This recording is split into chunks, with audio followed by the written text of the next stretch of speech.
Hey everyone, welcome back to another episode of Resolut REveal, where we go beyond the deal and into the stories, strategies, and people that shape the commercial real estate world. We are your hosts, Martin Turner and Ray Kang, and today's conversation is one we've really been looking forward to. We're sitting down with someone who's not just built a name in the commercial real estate space, but who's also made an impact here at Resolut RE, not just being a strong producer, but also behind the scenes, mentoring agents, navigating the pressures of this business with grit, and showing up every day with a lot of heart.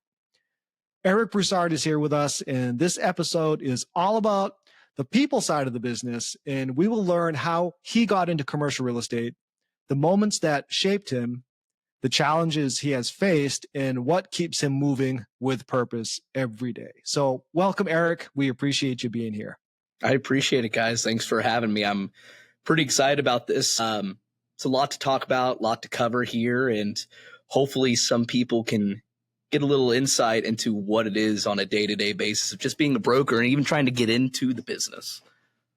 Well, we're really excited to have you. Definitely, I hope we'll get a lot out of this, and I'm sure a lot of our listeners will too. So where should we start? Should we start from your very beginning as Eric Broussard, maybe say from college or something? You don't want to go back to birth? We can go back to birth. Birth is fine too. We got the time. As a young boy, I mean, let's start off around, college time. I think that'd be a kind of a good segue to get into. I have a bit of a different story than a lot of people that have gotten into real estate. So do you guys just want me to go ahead and start off on it? Yeah, we'd love that. Of course. One, let me go ahead and silence these real fast so we don't get that anymore. But two, getting into college was kind of a weird thing for me. In high school, I wasn't the all-star academic brain that I am today.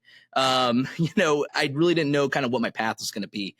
I had a couple ideas of what I wanted to do when I was older, but none of those really panned out to what it could be. I wanted to be an architect at one point. I wanted to be a video game streamer at one point. In fact, I ended up kind of going into the acting realm of things. I was on theater scholarship at Texas A&M Corpus Christi, and then I auditioned for a agency out in Houston and the U of H group. And so I got into the University of Houston theater group and decided that was what I was going to do. I was big into YouTube. I was big onto podcasts. Back in my day, my buddy and I had stuff that was really growing, and he ended up going out to California and making a name for himself and selling his studio to Disney for $750 million, right? And this is at this time in my life, I thought that was what I was going to do. But fast forward a few years, I go to U of H, I find my wife there, and I decide that I'm going to stay local. I'm not going to go out to LA. I'm not going to make that trip. So I ended up switching my major a few times, couldn't really land on anything. And I decided to just graduate with a corporate communications degree, and I'll figure it out afterwards. After I graduated, I tried insurance for about 2 months.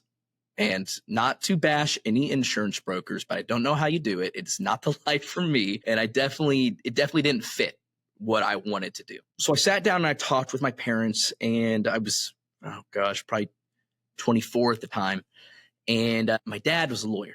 And I decided that I was going to go to law school and take over the family business. Now, to his credit, he did warn me. He told me he hated being a lawyer and he hates his job, and it's a life of constant conflict. And I told him, Dad, it's talking. How hard can it be?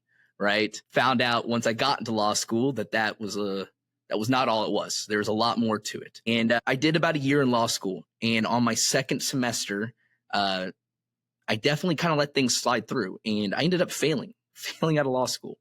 I spent $50,000 in student loans, and I failed after 1 year of law school. It was the first time I ever failed in my life at that big of a magnitude. I always prided myself on whenever I put my mind to something, I was going to go out there and get it done. Whether it was sports, acting, whatever it was, I was going to get into that and be the best at it. So having that hit me at 26, I was married. I just spent $50,000 of me and my wife's money on something that I wasn't even going to have, a law degree. I truly thought my life was kind of over. So I sat down with my dad again, and we kind of thought things over. And he said, hey, man, why don't you look into real estate? And at the time I said, dude, I don't want to be a realtor. That sounds miserable. And, you grow up with these these ideas of realtors, right? You've seen it with your friends' moms or whatever, and you have this stigma against real estate. Oh, they're just a realtor, or whatever it may be. And so that was kind of in my head. And my dad was like, no, why don't you look into commercial real estate? It's a different type of beast. I've got a couple clients under commercial real estate. They do very well for themselves. It's a totally different career than residential real estate. I said, okay, sure. Let's give it a shot. And once again, being me, who I am, I don't want to fail. Right. And after coming off that big loss, I was convinced I was going to make this work. So my wife, fully supported me. She's fantastic. She's been with me for 11 years. So the ups and downs was like, don't worry about anything right now. We understand that the time is going to come that you're going to produce, but I've got it. And so I was blessed to have that behind me. So I got my real estate license. I was working to get my real estate license, and I started applying for jobs. And what I didn't know is how dang hard it is to get into commercial real estate.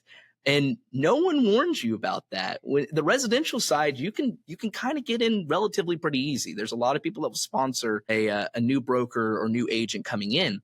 But in the commercial side, it's much harder, especially if you don't have ties into the community, you don't have family in commercial real estate, you don't have a degree that, kind of goes into commercial real estate. It's tough.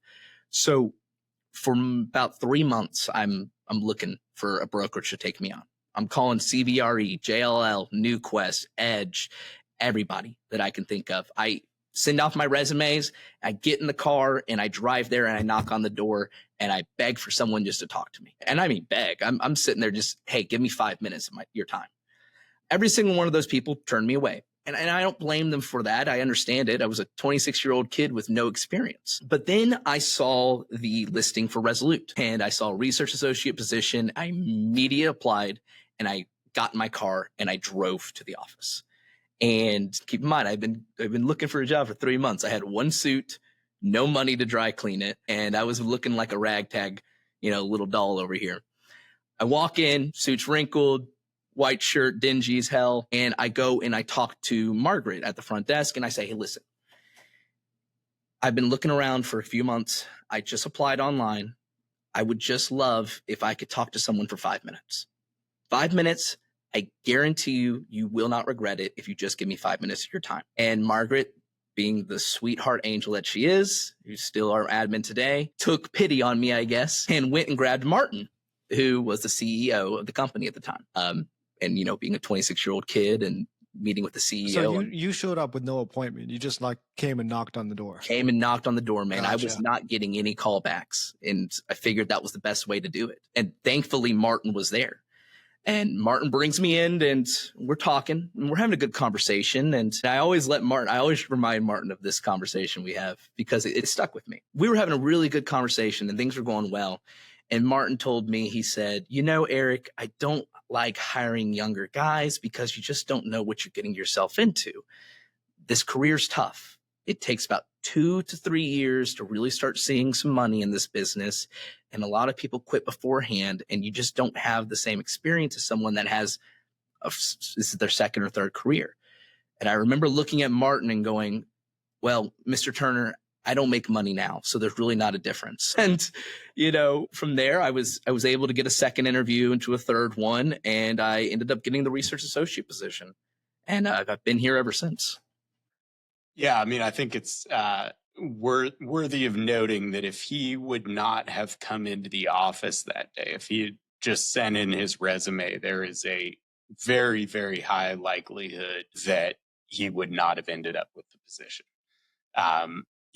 The reason that we were interested in him is that he walked in our front door and, begged our admin to allow him to meet with somebody. And that showed a, just certain degree of grit that was going to be needed to make it in the industry,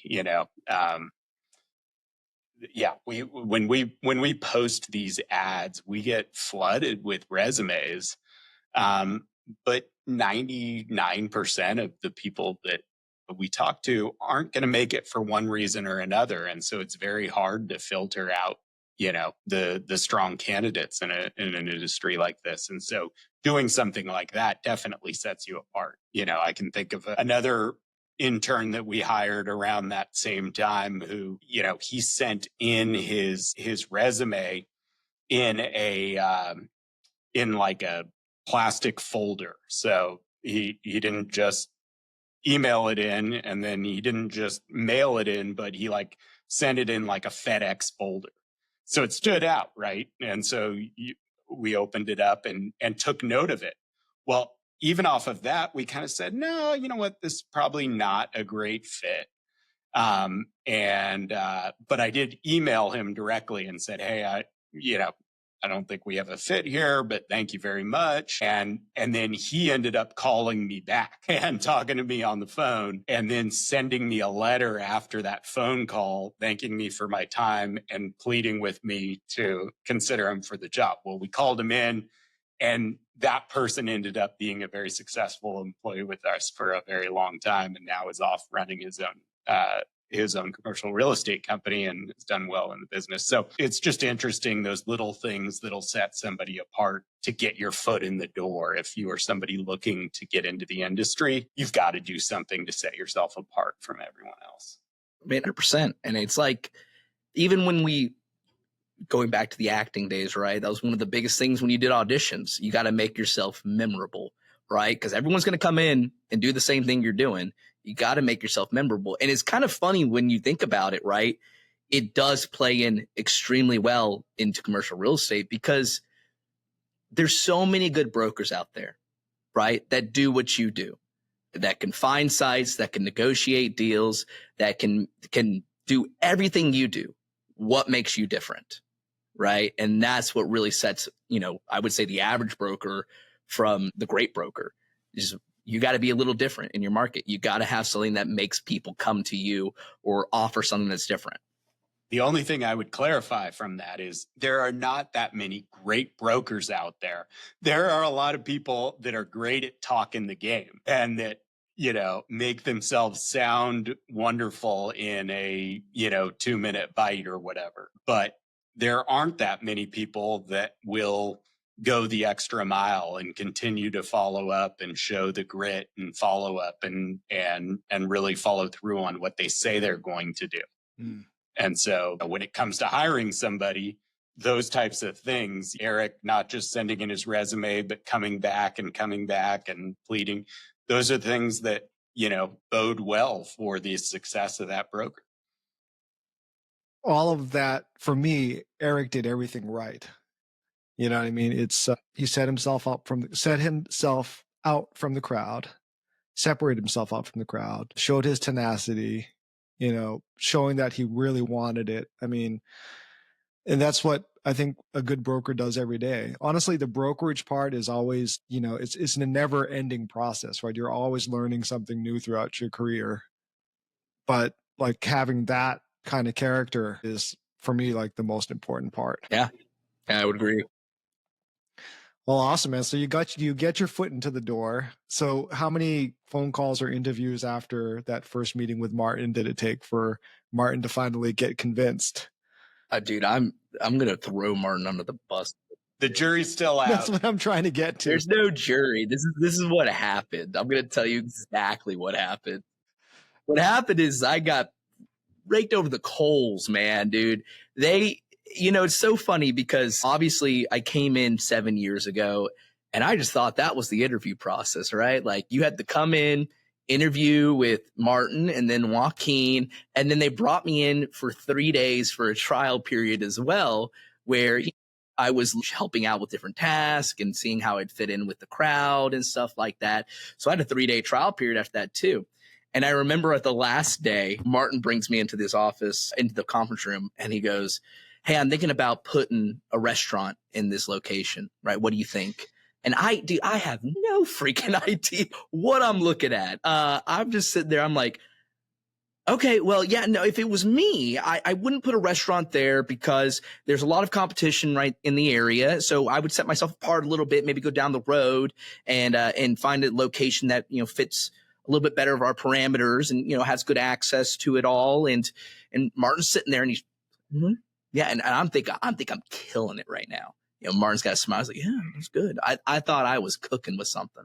And at the end of it all, Martin goes, yeah, man, everything you said was wrong. And I was like, oh man, that's okay. Well, thank you for the opportunity, sir. I'll see you later. But he's like, no, man, like, listen, he's like, I think you said it was wrong, but you were confident in your wrongness. And you do have to be confident in this business. He's like, you will learn what is right and what is wrong and how to look at these properties. He's like, but if someone puts you on the spot, you need to be sure that you can talk with confidence on something and be able to come back with better answers. And since that situation, right, I've learned the best thing to do in any of those situations where you don't know what you're talking about. It's totally okay to be like, hey, listen, I don't know, but let me go find out, right? I'll go find it out. I'll come back with some better answers and we'll get the details on all of this, but still with the confidence, right? You have to be confident. But yeah, you really threw me for a loop on that one. Forewarning of the hiring process in Houston. And by the way, since then, no one else has ever had to come in for a trial period. They were really hesitant on me, it seemed like. That's not true. We just did it recently. Because I said it was a good idea. Yeah. You brought it back. No, that isn't our standard hiring protocol. We did it a handful of times back in the era of Eric starting. And then we hadn't done it for many years for whatever reason, where we brought somebody in for a trial period. But we just brought it back for a test in Houston. And I think it was a good idea. Yeah, I think it works well, man. I mean, especially you've got to find people that match the culture of the office, right?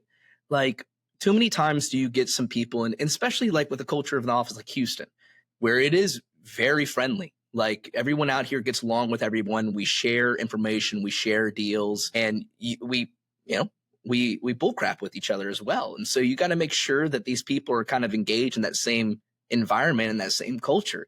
If they're not, it's probably not going to be a great fit, and that's totally fine. But it also gives you a little bit of insight into their work ethic, right? We brought this person in. They came in. They immediately asked, "Hey, what can I do to help you guys?" We gave them tasks.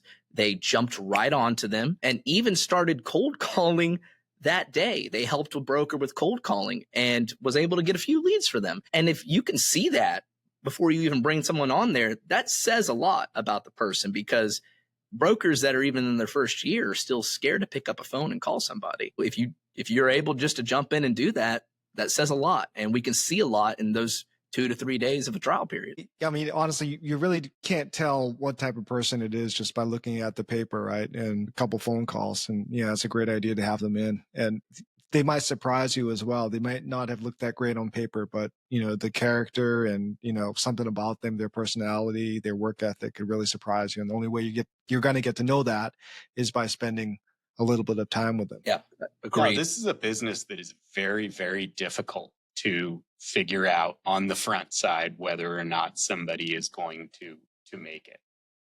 There is no black and white templated approach to hiring in this business, or one type of personality trait or anything like that. I mean, you have people that are seemingly shy and reserved that wind up being top producers in this industry, which goes against everything that you think of when you think about broker. You think about, Eric, gregarious and outgoing and, guys like that. Well, there are plenty of Erics that make it, but then there are plenty of folks that are much more reserved and, not as overtly socially adept. And yet they develop great bonds with their clients and earn trust. And, it's a marathon, not a sprint. So maybe they don't come out of the gates killing it, relying on their sales skills, but they develop a whole host of other traits along the way that make them, even better than the guy that has it all coming in. So it's interesting. That's one thing I love about this business, is that there is no one size fits all approach. Yeah, there's no mold. You just got to figure out what works for you. Everybody's different. So Eric, let's talk about your first year in the business. You were kind of like me. I mean, I was in the arts and entertainment in the beginning of my career. And I mean, it's completely different from doing what you're doing today. So, I mean, what was that experience like? And I'm sure you had a lot of challenges you had to overcome probably, and probably a lot of stigmas that you were carrying as well. You kind of mentioned, the realtor thing is, was kind of something that kind of bothered you a little bit. I mean, I was just thinking about a meme on TikTok where there's this young lady and she's bawling her eyes out. She just got, I know something happened to her, but she's like, oh, now I got to get my real estate license. She's crying. It's like the end of her life, which I totally get. It's like the last resort of, doing something, but But it is kind of funny, right? Because like yeah. we grow up with this joke of, yeah, my mom's a real estate agent, or, oh yeah, we all know a real estate agent. Yeah. And so I think the part that really kind of like, and I'm not a prideful guy. I'm not. But what really hurt me was the feeling that I was behind, right? And looking back on it, it's so silly, right? I was 26 years old and I thought I was so old back then. I'm about to be 33 and have 2 kids. Now I feel like older, right? But at 26, I felt like I was so behind. I was looking at my friends who all had, corporate jobs, making 6 figures. My buddy out in California who was just killing it in his sales career. His wife who was becoming big on social media and TikTok for prenatal nutrition. Guys that were in, supply chain management, engineering, all this stuff. And I was an intern making $8 an hour. And that wasn't something I was like, going to go and spread the whole world. I was definitely kind of in a position where I'm like, I want to make this work because I need to prove to everyone that this is a career that is definitely worth the time, worth the effort, and worth the wait to be, rewarded with your work. And so that first year was kind of weird for me. I had never done anything like this. I had no problem getting up and talking to people, right? I took a lot of that from the acting days. I was in YouTube videos. I had been in front of crowds of thousands of people. I've done commercials. I was totally used to that part. So calling and making relationships was fine. The part that really started hurting me was the fact that just the difficulty of getting deals done. Right? Like in my mind, it made a lot of sense, right? You find a property, you agree upon a price, you sign the deal, right? And as we know, that is not the case. There is 1,000 different loops you have to go through. And honestly, I've been doing this for 7 years, and I can tell you that no deal is the same. I've had deals that got done in a month. I've had deals that have taken a year. I have deals that have blown up on the line. I have deals that, came back around and, came back to life. And they were all different. But, the really tough part about that first year was when you first start, you start off with a lot more mom and pop clients, right? Hey, we're looking to open up a Mexican ice cream shop, or, hey, I want to open up a music store, whatever it may be, a tattoo parlor, smoke shop, whatever. These really undesirable clients that are doing 3-5-year deals, maybe less than 3-year deals too.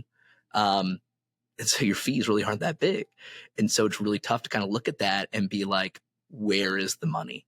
Like, how am I going to make this work? I'm spending so much time and effort into this. If this is what commercial real estate is, then I can't do this. And I remember was coming up to my first year. Actually, it wasn't my first year. I was about 6 months in. And it was Christmas time, and my parents had been helping me out as well. And I had not gotten a deal done. I was not even close to sniffing a deal. But to be fair, I had just gotten licensed like a month ago. But I remember just feeling extremely fatigued, very exhausted with all the work and effort I was putting into. I was spending hours. I would come in here early. I would stay late. I'd go home and work some more. Just nothing was working out. And I ended up, me and my father had a huge blow up in the mountains. We were in Breckenridge for Colorado. And it was a combination of just stress and anxiety and not knowing what's going to happen here. And looking back on it, my dad was just trying to help. Right. And I didn't see it that way. And I blew up and I told him, forget you, man. I'm quitting my job. When I had every intention of quitting this job when I got back from that trip. Every intention. And I ended up taking that time during the trip. I stayed and thinking about stuff. And I ended up getting a call from a broker in our office that offered me to jump on an account with him. It was a listing and I hadn't really had the opportunity yet. And I said, you know what? I'm going to give it another shot. I'm going to give it a chance. And I decided to come back and do that. And Now, granted, that listing didn't work out, but people got to see my work ethic, right? And from a different point of view, it was just me for a while, just trying to make things happen. I wasn't working with other people. I wasn't even trying to. I was kind of keeping to myself and just trying to put my head down and work. But then I realized, hey, why don't I utilize the knowledge I have around me, right? The expertise, and see where I can help them. And that's when I got on with Benny and Jim, and teamed up with them and took on some of their more difficult properties. There was a property that was, Martin knows about it, Bear Creek Specialty Center. My God, that was a property. It was a property that was hit by Harvey and was never touched. So the landlord came in there, ripped out all the drywall that got wet and left them as is. And so we had, oh my gosh, Martin, I mean, how much space? It was probably 75% vacant, right? Yeah. Something like that. It was massive. And there was there had to be like 30, 40,000 square feet of retail there. Mm-hmm. Yeah. So 30, 40,000 square foot of retail, 75% vacant. Every single space looked like a hurricane came through it, and it did. And it had been sitting on the market for a while. And I was able to take that property and lease it 100%. And we had to get creative on deals. We had to go with lower rent structures, more rent abatement, because the landlord had no TI money. There was no TI money baked in any of these deals either. So we had to get really creative on how we marketed this, who we went after. Heck, we even allowed game rooms and stuff to come in there because we knew, right? We told the landlord, we said, listen, even if the game room comes in and is gone in 2 months, they're going to fix your space up. And then you got a brand new space to lease, which was perfect for us. So we took risks on a lot of different clients, knowing that they were going to come in and fix up these spaces. And if they didn't pan out, well, at least they fixed up our space. And that's what happened. We had some turnover, but then all of a sudden we take it to the market and we've got a white box space ready to go for them. And it's basically brand new. And so even though we had turnover, we were able to replace them real fast. And that was my first big success in this business, was taking a center like that, doing it. And I remember blasting it out on social media and being like, here it is. I did this 75% vacant to 100% full in 1 year. And that was what really kind of started getting my name out there. People started seeing Eric doing deals. I would post every single deal I did. I posted on Facebook, LinkedIn, Instagram, whatever. If a different third-party group had posted about my deal, I'd repost it. I was just consistently marketing myself to let people know Eric Broussard is doing deals. And that's how I started off. I was just getting on these little landlord accounts that were C centers and taking them and flipping them into 100%, which wasn't my favorite thing in the world to do. I didn't love the, C centers. I wanted to do something sexier, but it was starting to make me money, and it was starting to get me a name. And it was in the hungry hippos mode, where I was literally taking whatever I could get. So that was my first year in this. And I would tell you, it was tough, and I did want to give up, but my best advice to people that are trying to get into this is, like, you're going to hit a wall, right? Everyone hits that wall mentally some point. It's the people that climb over that wall or push through that wall, or however you want to say it, and come out the other side, that make it in the business. And those, little Bear Creek wins, the 1,000 square foot lease, is such an important part of the development and maturation of a broker, because, yes, you were learning how to do leases. You were also proving to the other guys in the office that you are capable of helping them lease their centers. So all of a sudden, people started putting you on assignments because they're like, hey, if you can lease that piece of crap, you sure as heck can help me lease this. This is a lot easier than that. And so all of a sudden, brokers in our office started turning to Eric and saying, hey, help me lease this up. And so he started getting the opportunity to partner with other people. If Eric had looked at Bear Creek as a linear thing where it's like, hey, how much money am I going to earn off of this center? He never could have justified the immense amount of work that it was going to take to lease that up.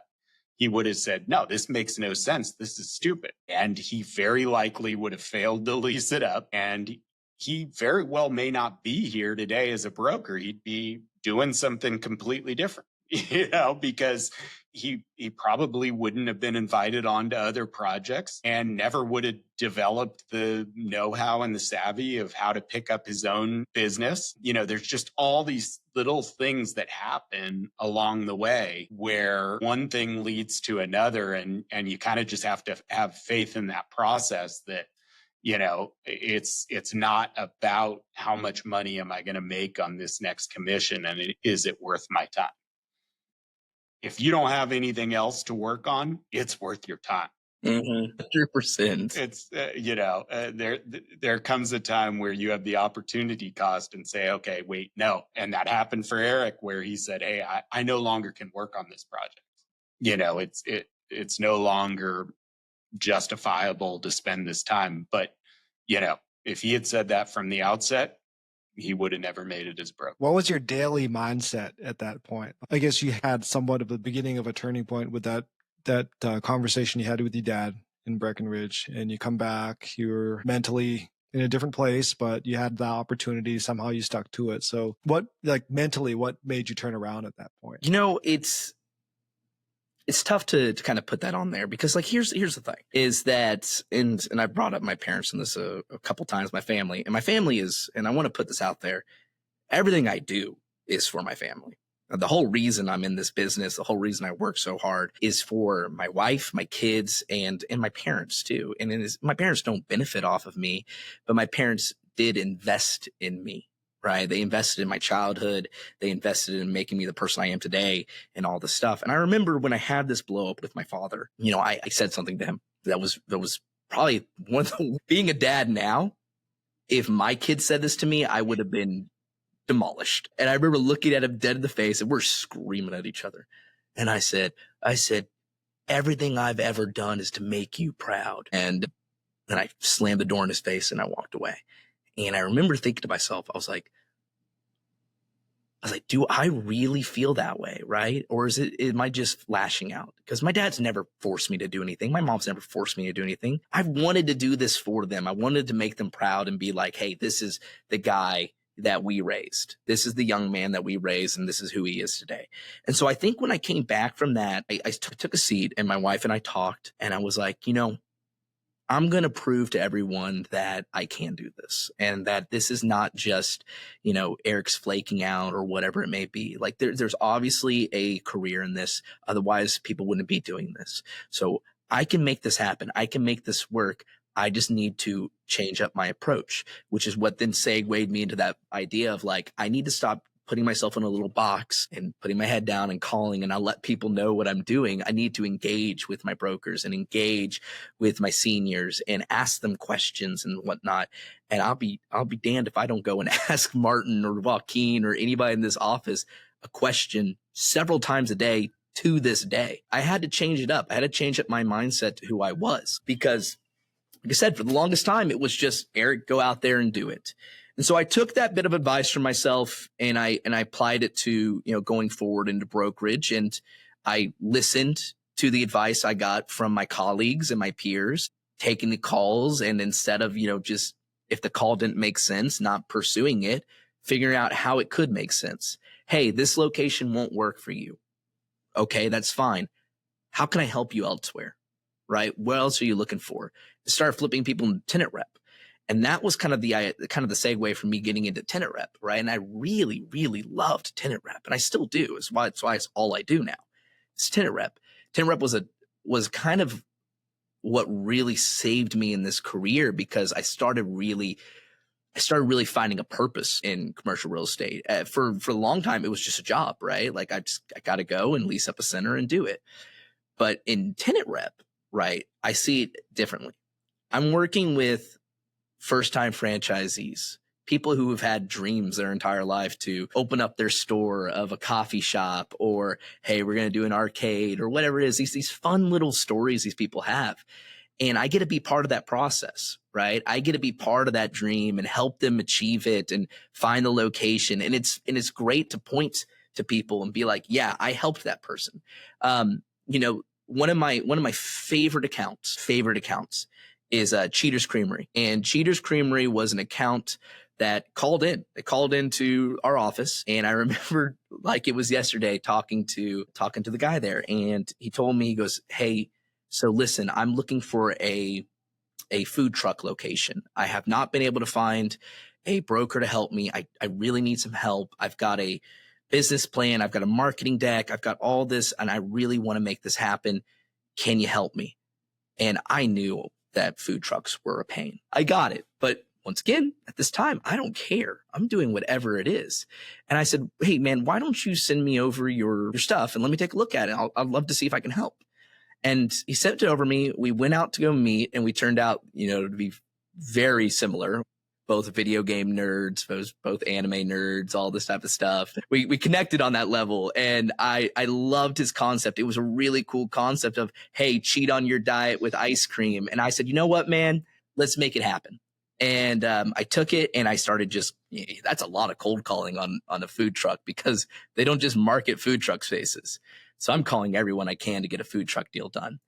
We eventually find a spot to do it. Landlord doesn't pay my commission. Right. Says, I don't pay commission on food truck. So I had to go back to my guy and say, listen, man, like, do you mind paying me on this? He said, not a problem. I'll pay you whatever it was. It was $1,500. I said, cool. And what I didn't know, though, was how successful he was going to be. He blew it out of the park at that food truck. He killed it. I think he was doing $350,000, $400,000 a year out of a food truck. Wow. For ice cream. And we ended up, he calls me back. We stayed in contact because, hey, man, I'm ready for a brick and mortar location. I said, great, let's go do it. We signed a 10-year deal at a brick and mortar location. He goes, I'm ready for my second brick and mortar location. I said, great, let's do it. Another 10-year deal at a brick and mortar location. And now we're talking about franchising. And it's something that I love to talk about, because so many people would have just said, hey, dude, I don't want to deal with that. Right? It's a food truck deal. But you just never know. And once again, that came back to me just being open and being open to a different idea and listening to people. I don't think it was being desperate. It was just, how can I make this work? Right? Always thinking on these phone calls, how can we make this work? How can we make this deal work? How can we make whatever location work? And that was really got me into the tenant rep side of things. And we're still running with deals now till this day with him. Yeah.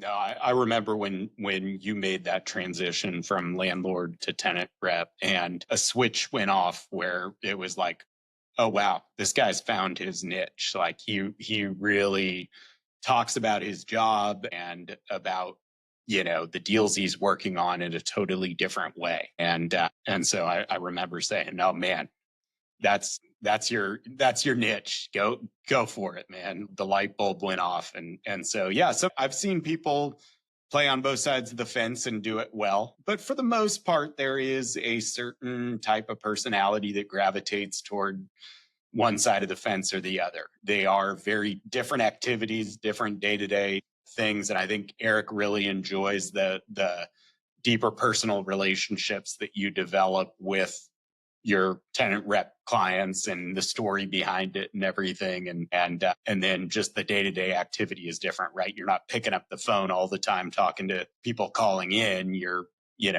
focused on your clients' objectives of finding specific spots and dealing with brokers that all over the city. And I think that Eric just is well suited to that side. Yeah, it's like a hunt, It's much more fun in that sense. And when I decided I was going to make that flip, right? I was talking to Martin and Joaquin about this way back when. I was like, I want to start making the flip over to it. And what's funny is that, my second year was COVID. and I really thought the whole sky was falling for me. I said, wow, I was just starting to kind of ramp up, get things going, and COVID hit. And I was like, dang. And I still had some landlord accounts, and I had some tenant rep accounts I was working on.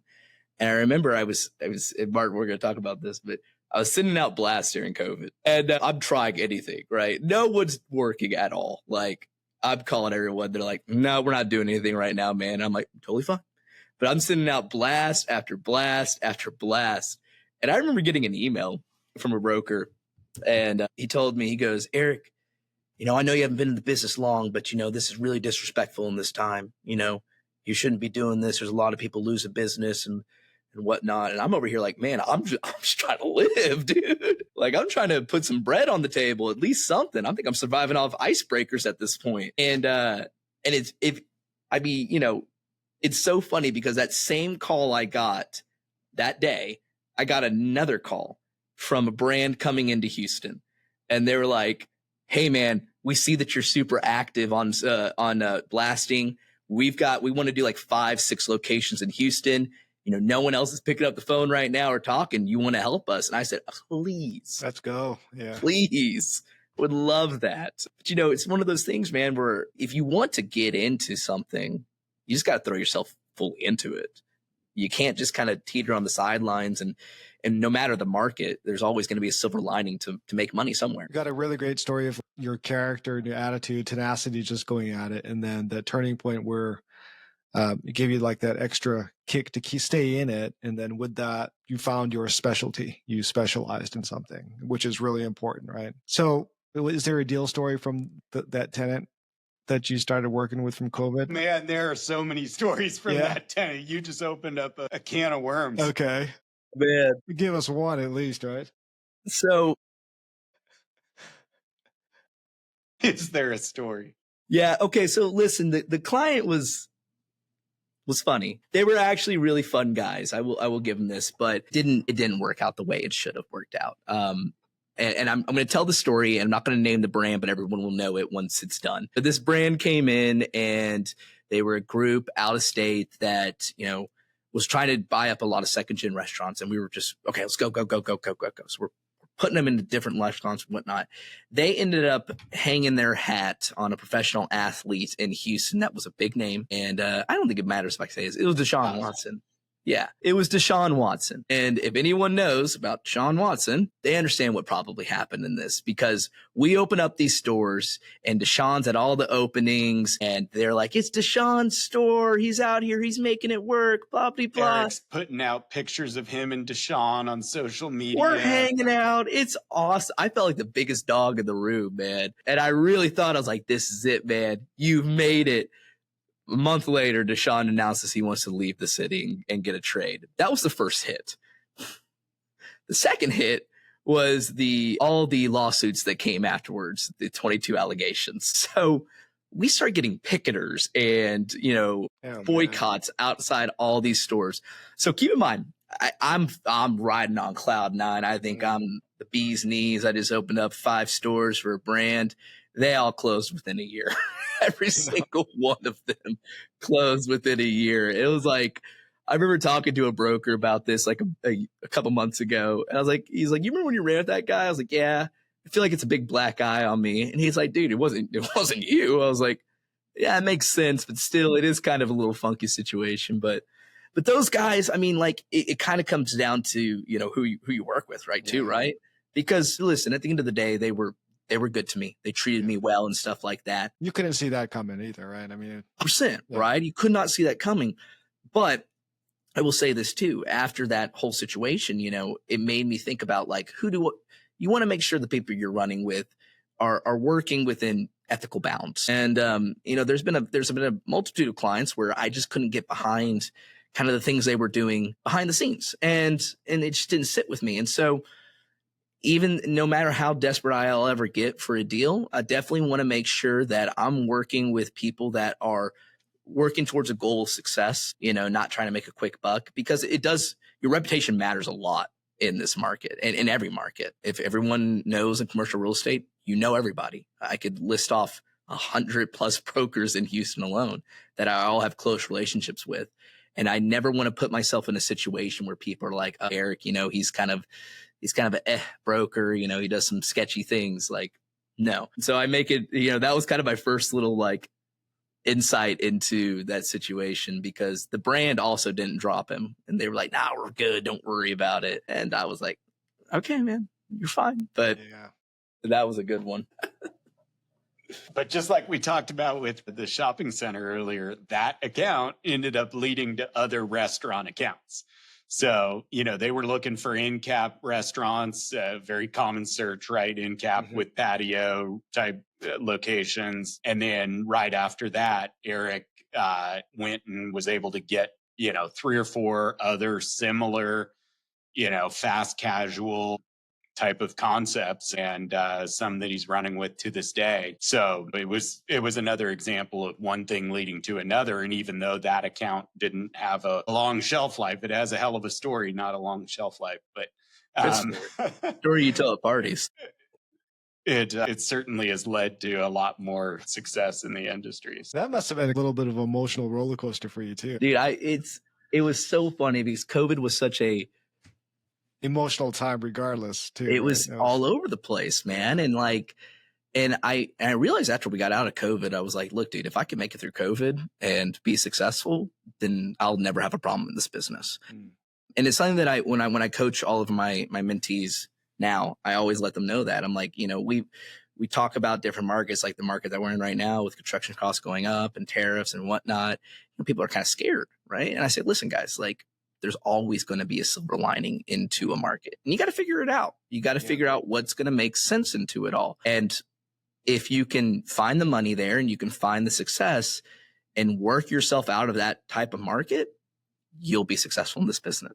Anything like that, you can make it happen. I mean, well, so let's talk about that for a second, because actually that's an interesting part of Eric's story, is that he was, he built himself into a strong broker, found his niche in tenant rep, started having some good success, and and then he really showed an aptitude for wanting to lead other brokers and train other brokers. And this was something that he regularly was doing on his own, even before we promoted him at all. He was working with the newer brokers in the office and just kind of, took a liking to that sort of thing. And then Eric came to me one day and said, hey, man, what would be great is if we created a more formal system to train our, incoming interns, and made a lot of the things that get skipped in their development process just sort of standard practice. And if,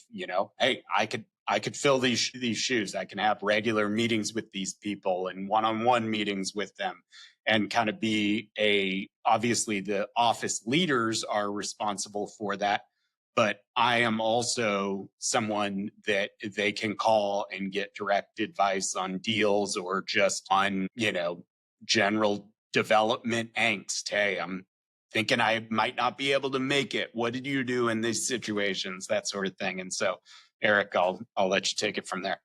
Yeah, I mean, I've always kind of enjoyed the coaching aspect of everything, right? I loved helping out the other people. I mean, I'm a guy that, I thought I was going to get into nonprofit stuff before I got into commercial real estate, because I like helping, right? I like commercial real estate sometimes is considered nonprofit. So can be, yeah.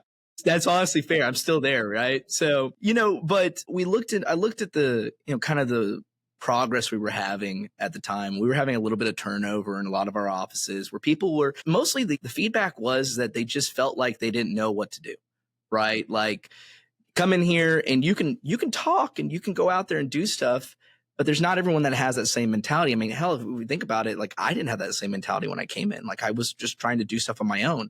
It took me coming to a, come to Jesus moment to realize, hey, I need help, and go out and seek it. And, principals are busy, market leaders are busy. A lot of senior brokers are busy.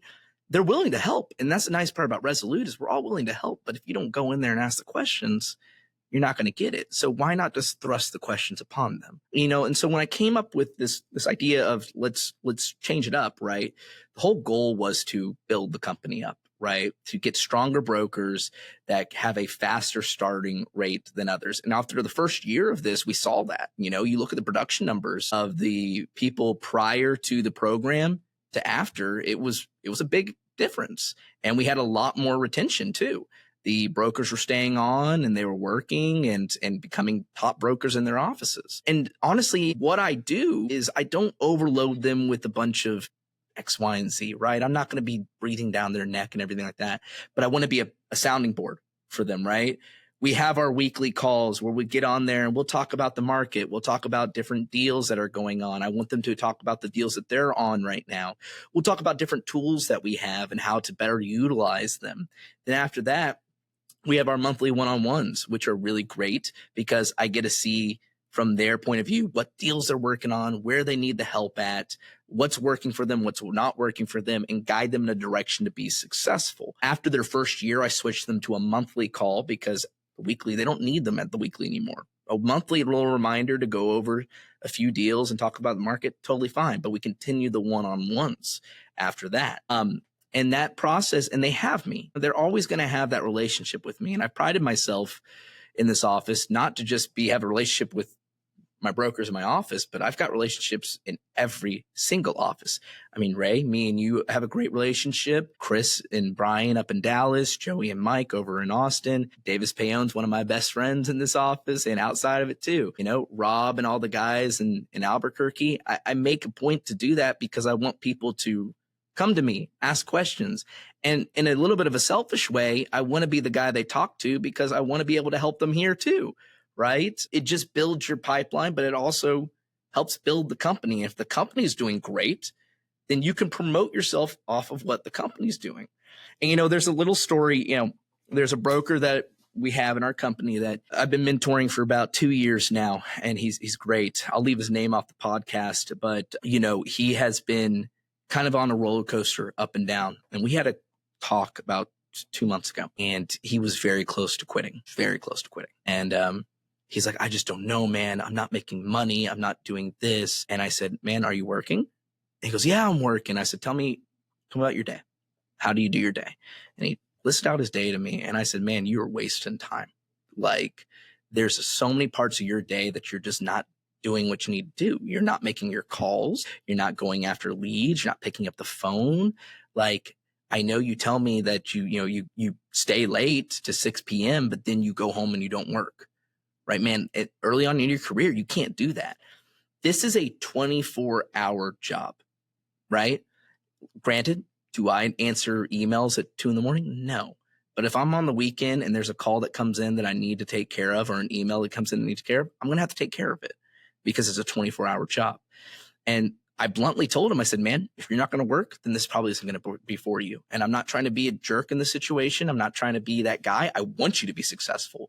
I really, really do. But if you aren't going to put in the effort to do this, which I'm telling you, this is what you have to do, then it's not going to work out. And I said, you decide what you want to do. Come back to me in a few days and tell me if you want to leave. Yeah. Came back in a few days and he said, I'm going to give it all I got. Our next monthly follow-up, he calls me and he goes, dude, thank you. And I said, what's going on? He goes, you're right. I wasn't doing what I needed to do. I'm making it happen now. And I've got 3 deals under contract, all $1 million plus. I've got another 2 listings I'm about to pick up, and I'm feeling more energized than I ever have been. And that's the type of stuff I live for, man. Like, that's what I want to see. And it feels so good to be like, yeah, man, like I knew you could do it. You have all the skills to do it. Just go out there and do it. It's easy as that. You just got to do it. Was there something that you saw in him that maybe he wasn't seeing in himself beyond the process? You know, here's the thing. He had every skill to be a good broker. And you can see that, right? He's a likable person, great personality, you know, has the social media mindset as well, and is able to kind of keep pushing and pushing and pushing. The part where he was lacking, in my opinion, was the maturity, right? The maturity to understand that I need to work harder. You know, it's easy to feel like you're working hard. Like, heck, some days I feel like I busted my butt out there. That I look back and I'm like, man, you sent out like 6 emails and make 3 calls. Like, did you really work that hard today? But the maturity to look into yourself and say, I'm not doing everything I can. And so I knew if he would just mature into that and get into it, he'd be a good broker. And I'm hoping he has a killer year this year. From what he's telling me, it's been great. I actually told him the other day, I said, you know, hey, you're 2 years in, you're almost 3 years. You don't have to be on the monthly calls anymore. You know, I'm letting you free, right? You still have me. And he calls me the other day. He goes, hey man, I would still love to do the one-on-ones with you just so I can kind of keep clearing my head on it all. I said, oh, anything you want. That just feels good to me. I like being able to point at these people and say, hey man, I helped you be successful. I want you to be successful. I want you to be more successful than me. It's not that hard, you know? Not that good of a broker. Yeah. I mean, it's just a fun thing to do, man. Like, I love seeing people progress and get better. Are there any routines or rituals or something that you recommend to the newer agents when they kind of graduate from research associate to, getting on the 2 feet, things that like they should do? Well, I think one of the big things that a lot of the research associates it's a big mistake, and we've talked about it, Martin, a few times, is as soon as they become brokers, you barely see them in the office, right? And they're like, oh, I'm my own broker now. I can work from home or do whatever it is. And you're not wrong, but you're also not at that point yet. And I mean, I've been doing this for 7 years, and there's all the top brokers in our office, I think, are in the office every single day. I'm in the office every single day. Am I here 9 to 5? Most likely not. But, I've got stuff I got to go do. I got to go out and tour or look at properties and whatnot. But I try to make it a case to be in the office every single day. There was a time about a year ago where I was, maybe doing 3 days in the office. And I remember talking to Joaquin about this, and he's like, man, you need to be in the office more. And I was like, you know what? You're right. I do. And when I got back into the office, my production started going up again. Being in the office, being around people, being able to bounce ideas off of each other and stuff, it makes a ton of difference. Once again, I understand I'm still very new into this business at 7 years, but I still sometimes feel like I have no clue what I'm doing, And if I didn't have Martin or Joaquin or Jim or whoever else is in this office at the time to go talk to and ask that out, I'd be lost. So that's one of the things that, I make it very clear, make time to be in the office, make time to be here and get things done and continue the calling, right? It's easy for you to stop calling when I'm not because I ask all my people I mentor to send me your 50 calls late. I mean, Ray, over at your office, I got them sending me 50 calls a day or 50 calls a week at least, and hoping they go more. There's a lot of different things you can do to continue to be successful, but being present and continuing what's working is what makes sense. Rob Powell put it perfectly one time. He said, when you go and going to the gym is a ritual, right? You got to continue to go to the gym. The minute you stop going to the gym, you get fat again, right? You don't want to be fat. You want to get fit. Yeah. I mean, our business is also essentially, it's an apprenticeship, right? I mean, you got to learn. There's no books really for this. I mean, you can read a book, but again, like you said, every deal is different. Every situation is different. And the really way to learn from this is from your mentors or the senior agents around you who've been through a lot of that experiences before and kind of have that living library that's in front of you. And you're not going to get that from staying at home or trying to work remotely, especially in what we're doing, right? Yeah. 100%. I mean, and then who would school Martin in ping pong if I wasn't here? I mean, who? Lies. Well, I guess Matt would school you in ping pong. Well, let's talk about that. I mean, work-life balance, right? So you have activities. Like, what do you do to ease off some of the stress of daily work? Yeah, I'm gonna put myself in the big old nerd category right now. Okay. And I am a huge video game guy. Video games have been a huge part of my life, my entire life. I'm also a big anime nerd. I love manga and anime and all that Japanese culture. I also love sports as well. Martin and I have a great, friendly competition here. I mean, we'll be playing horse, or we'll play, office golf, or we'll play ping pong, or we'll go out and play, pickleball, whatever it may be. But I would say over all of that, right, I've got a beautiful 2-year-old son. I've got a brand new child coming Tuesday. I've got a wonderful wife. And just being able to coming Tuesday? Tuesday. Are you kidding? Wow. Tuesday. Congratulations, man. Jeez. My daughter will be here Tuesday. Awesome. And so, being able to spend time, and that was a huge thing for me in whatever career I chose was, hey, I want to provide for my kids and my family, but I also don't want to miss the baseball games or the choir concert or the ballerina recital. I want to be able to make it to every single one of those and be there like my parents were, right? My parents both were self-employed. My mother was an interior designer. My father was a lawyer, and they didn't miss a damn thing. They were there for everything. And so I've got my little hobbies that I do. And when it's been a tough week, I will put on World of Warcraft and play for hours on end. I will read my mangas, I will watch my anime, and then I will go and get in the pool with the kids and my wife and have a wonderful time. That's awesome. I didn't realize that about you. Man, dude, I went to Japan last year, and that was the whole deal. I mean, here, I don't know if y'all even see this, but this is my little setup at home here. As you can tell, I've got video games, Sick. all my character stuff in the back. That's my baby boy right there. Yeah. So I love gaming too, man. But like, if I start, I get way into it that it's just like, it's hard for me to concentrate on other things. So I choose not to start. But yeah, dude, it was a big part of I mean, dude, I was, just to take a sidebar here, there was times in my life when I was ranked in Call of Duty, you know, really? I was in World of Warcraft. I was just talking about that. I'm one of the top players on my server and everything. And World of Warcraft has to be like one of the most successful games in like history. Oh my God, dude, it's still there too, right? It's like, it's so fantastic. And we're doing a promo for World of Warcraft right now, by the way. So if you're looking to play, you let me know. I've been pretty quiet in this conversation.